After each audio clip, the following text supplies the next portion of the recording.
জুলাই অভ্যুত্থানে আন্দোলনকারীদের নির্বিচারে গুলির নির্দেশ দিয়েছিলেন তৎকালীন প্রধানমন্ত্রী শেখ হাসিনা। এমন একটি অডিও রেকর্ড ফাঁস করেছে ব্রিটিশ গণমাধ্যম বিবিসি।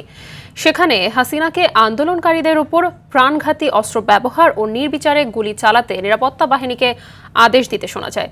শাকিবুর রহমানের রিপোর্টে বিস্তারিত।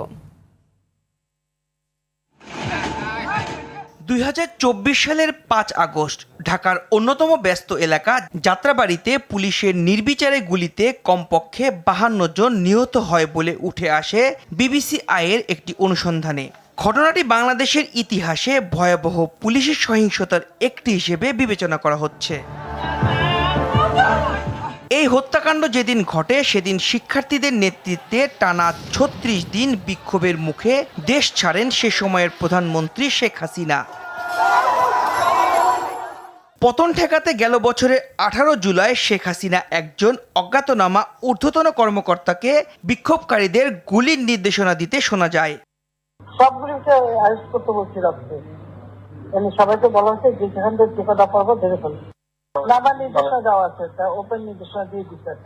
এখন লেখা নেবেন, ব্যবহার করবে, যেখানে পাবে সেটা গুলি করবে। গণমাধ্যমটির অনুসন্ধানে উঠে আসে ৫ আগস্ট বিকেলে যাত্রাবাড়ী থানার সামনে বিক্ষোভকারীদের দমাতে ৩০ মিনিটের বেশি সময় গুলি করে হত্যাকাণ্ড ঘটায় পুলিশ। জাতিসংঘের প্রতিবেদন ও বিভিন্ন গণমাধ্যমে বিষয়টি নিয়ে নানান খবর প্রকাশিত হলেও নির্বিচারে হত্যার ঘটনাটি কিভাবে শুরু ও শেষ হয়, তাতে কত মানুষ হতাহত হয়েছিল সে সম্পর্কে বিবিসির অনুসন্ধানে এমন কিছু তথ্য ও বিবরণ উঠে আসে যা আগে সামনে আসেনি।